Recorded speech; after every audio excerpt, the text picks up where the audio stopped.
Psalm 7:12. Elohim shofet tzadik, ve'el zo'em bechol yom. So this verse is pretty simplistic, it might seem initially, but notice we here have God. And then I'm going to say God is a judge of righteousness. God is a judge of righteousness, or as we've seen it several times before, we might call this something like an attributive genitive, though again, Hebrew doesn't have that genitive, but this is the kind of construction that's being created here. So a judge of righteousness would be a righteous judge. And so when we read it that way, we've got a participle here. This is a call participle of shafat, but shofet became so common as a participle that it became the noun judge.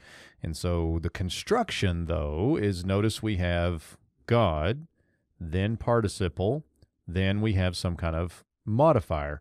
Notice the accent marks. I'm going to have to erase this. Notice the accent mark here is conjunctive, so it's joining these together. Now, part of the reason that I'm making such a big deal about that is notice the next section. And think parallelism here in the Psalms.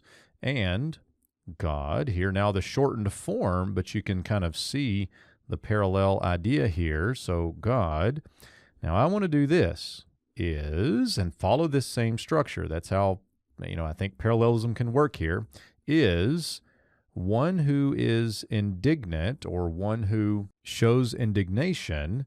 And then this is where it gets a little bit tricky because now we have a prepositional phrase, not an adjective. Notice we had an adjective up here, and now we have a prepositional phrase. So this is a little bit different, but the accents are the same. Notice you've got the conjunctive accent that I think is joining these two things together such that the verb would be here in the verbless clause. And God is one who shows indignation in every day. Now, this would be a case where kol is understood distributively, every, each day, something like that, because the yom does not have the definite article. So each day, not all the days or something like that. So that's how I would see this with the parallelism working here. God is one who is a judge of righteousness or a righteous judge, and God is one who burns with indignation every day.